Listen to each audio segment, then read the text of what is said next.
Hi everybody, welcome back to Audrey Approved. Today I'm going to go over a few recent adult science fiction books that I've read and that I've mostly enjoyed. I've added a little extra caveat to this list in that while I also really love a good kind of space opera or space romance or space adventure, all of the books that you're going to see today are science fiction in that they take like a futuristic concept or technology, they push it to a future where that technology is real, and they make some sort of commentary on how that technology would impact, day-to-day life or human values or societal cultural norms. So I've added that little caveat in there to kind of make this a little bit more specific within the broader sci-fi genre.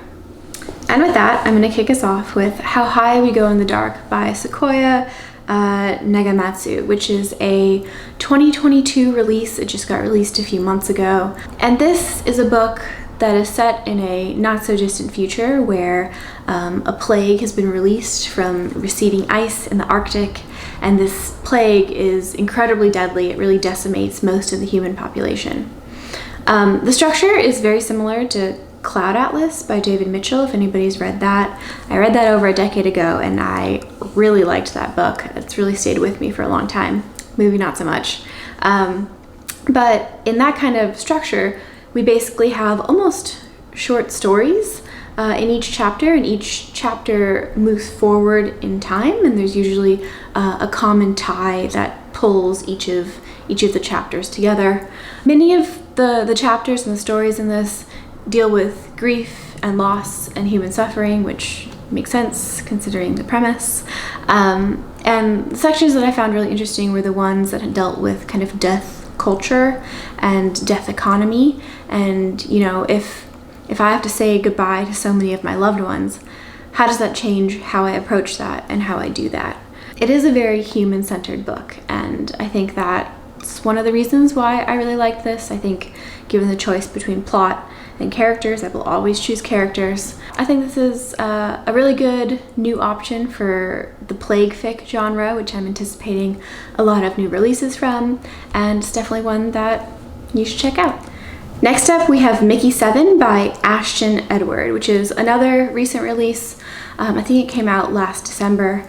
And the blurb on this compares it to The Martian by Andy Weir, and I think anybody that goes into this expecting that is going to be pretty sorely disappointed. But this premise deals with the idea of an expendable, so human clones. And our main character is a man named Mickey 7, who has the role of expendable on a galactic mission to colonize a new planet. And he runs into a situation in the first chapters where he accidentally gets cloned again, even though his current iteration has not passed away yet. So both Mickey 7 and Mickey 8 exist at the same time. And this is a big, big no-no culturally within the colony that they have there. The storyline traces kind of three main arcs. It's one, how did Mickey original, the OG Mickey, get into the situation? It's two, kind of issue with having doubles on an enclosed space in this colony, and three, kind of the life forms and the native life that is, having a conflict with this colonized community.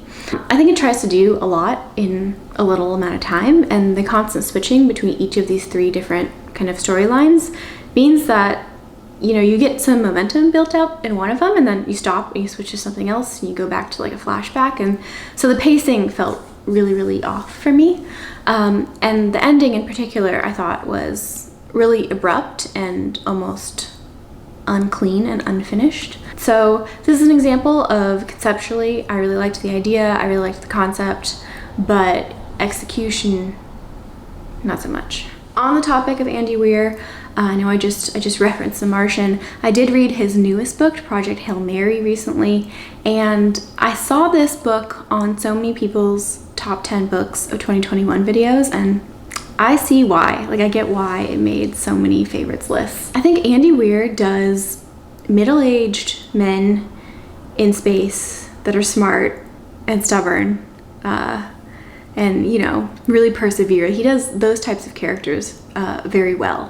While it does have elements of, I guess, hard science in it as well, I think that my favorite part of this book was, I guess, twofold. The first was Weir's descriptions of good science. I think in many of the scenes, our main character's hypotheses didn't work out, and there was a lot of frustration and iterative tries, and I thought it was a very accurate reflection of what good science actually looks like, which is a lot of dead ends.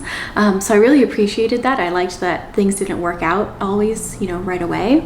And the second thing was that while I didn't love the side characters in this book, I thought they were a little bit one-dimensional and cliche-y, if that's an adjective. I did love the main character, and I don't want to spoil anything, but the main characters in parentheses. I loved the interaction there. I felt very emotionally invested in this book. I thought that it was a good combination of plot, of character development, and of exciting storytelling. Switching back to a more kind of dystopic vibe, we have The Body Scout by Lincoln Michael. I think that this would make a really good HBO adaptation, and I kept thinking about Blade Runner 2049, I think, 2059, and the kind of cinematic dystopic scenes that really stood out to me in that movie are what I thought about a lot in this movie, or in this book. It's set in a dystopic New York that's kind of ravaged by climate and plague, and a lot of pollution. And where it really focuses on is the idea of exchangeable body parts. So kind of these almost cyborg-like traits. So many people in society have all these kind of body mod adaptations. And I thought it was interesting how much economy and business was built upon the addition of, these physical changes, and how that changes how one views themselves and how one views people that decide not to make those changes. That's kind of wrapped up into this plot line that I didn't really like. So spoiler, I didn't actually like this book that much in the end. It focuses on the death of our main character's brother, who was a professional baseball player for the Monsanto Mets, I believe.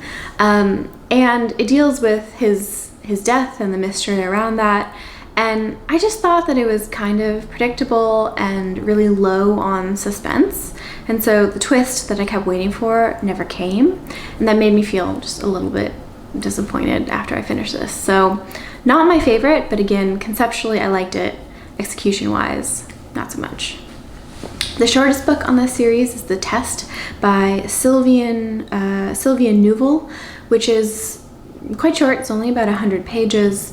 And this is very Black Mirror-esque in tone and pacing, and it deals with a main character who is going through the British citizenship test, which in this kind of futuristic setting is kind of a virtual reality. And he's put into these different situations, and he's judged and monitored on how he responds to those situations. It really raises the questions of, what makes a good citizen, what makes a worthy citizen, and kind of takes current ideas on race and political climate and pushes them to a more extreme version of the future. I thought this was definitely worth reading. Again, very Black Mirror-esque, and I really enjoyed it. So the only book that I have a hard copy of was The Three-Body Problem by Cixin Liu. This is the first book in a trilogy from a really famous Chinese science fiction author. And Three-Body Problem is a real mathematical problem that deals with solving Newton's laws of motion. And that really kind of sets the tone for most of this book. It is definitely hard sci-fi, even out of the ones that I've all showed today, probably the most in that regard. And conceptually and philosophically, it's very ambitious in its scope and its direction. Where this kind of lost it for me, and I'm not gonna actually continue with the series, is I didn't care about the characters at all. Almost none of them. But like I said before, I think at the end of the day, I am character driven more than plot driven. And so while I do appreciate everything that went into this, and I'm glad to have read it, and to be able to have conversations about it, it's not my favorite piece, and it took me a while to both get into it and to get myself to finish it. The one thing that I will say though is that Ken Liu, the translator, is a really excellent translator. Ken Liu adds all these different footnotes at the bottom, and he explains like puns from the Chinese, or Chinese like historical events, all things that a native English reader wouldn't be able to pick up from a translated work. And so I really appreciated that. I think it's worth reading if you like physics and you like computer science, but I think that, yeah, it just lacks a little bit something for me on the character side, and for that it's not something that I want to read more of. Now, the last two books are both by Adrian Tchaikovsky, and the first one is Children of Time. This is the first book in a series. I actually haven't read the other two books in this trilogy yet, and this book has really aged well in my memory. There are certain books where you finish them and you're like, yeah, you know, it's okay, and then like as I look back on the book after I finish it, it grows in how I feel about it over time. I'm unsure what about books does that for me, but this is an example of one that does it for me. And it deals with kind of a space colony, again, that is searching for and finding a terraformed planet that was kind of pre-made in the past. And so this planet should be ripe for, you know, human civilization and human colony, but they run into an issue in that the colonization, the terraforming of this planet that was done so long ago didn't actually work as planned. And so you have your humans on your spaceship, and you have a kind of native species on this planet, and we switch back and forth between perspectives of different characters from each of these different populations. Now, the form factor of these non-native, or these native characters, the non-humans, was not what I was expecting, and if I had known, I probably wouldn't have picked this book up. So I was a little bit uncomfortable reading some of the chapters from those points of view, but overall I think that Tchaikovsky does kind of these, again, very epic, very ambitious storylines really well. I loved the idea of kind of the evolution of certain ideas. I liked his use of naming and kind of the literary devices he uses with naming and characters that have the same names. Well, the pacing kind of dropped and picked up, overall, I thought this was a very intriguing read, definitely nothing like anything I've read before, and one that I do want to continue on. I just haven't gotten to it yet. And lastly, by the same author again, we have Elder Race. And this one I read very quickly after Children of Time, and I almost wish that I had more time in between, because I think I would have appreciated it a little bit more if, may say, I had read it beforehand, or if I read it a lot afterwards. It deals conceptually with very similar ideas, the idea of, you know, another planet and having species from different planets that meet, and kind of how they view each other when that meeting occurs. One thing that really stands out to me with this piece in particular is it blends science fiction and fantasy in a way that I have never seen before. I think there was a quote from another reviewer that said, like, you know, what did it say? It said, like, science fiction pulled so far forward in the future is almost like fantasy, which for some reason just kind of blows my mind conceptually, that idea. And as we switch back and forth between the two perspectives in this piece, that really becomes evident, that idea in itself. It's a bit of a tamer version, so not as epic, not as ambitious as the Children of Time series. But overall, I'm super impressed with Adrian Tchaikovsky, and I have some of his new books, his new series, on hold at the library, so I'm looking to get to more of him soon. And that's it. Those are 8 recent-ish adult sci-fi books. If you've read any of them, let me know. I hope to see you next time. I'm hoping to do maybe some more videos on graphic novels or disasters or retellings of like famous storylines that we already know of. So if any of those sound interesting, then I'll see you next time. Take care.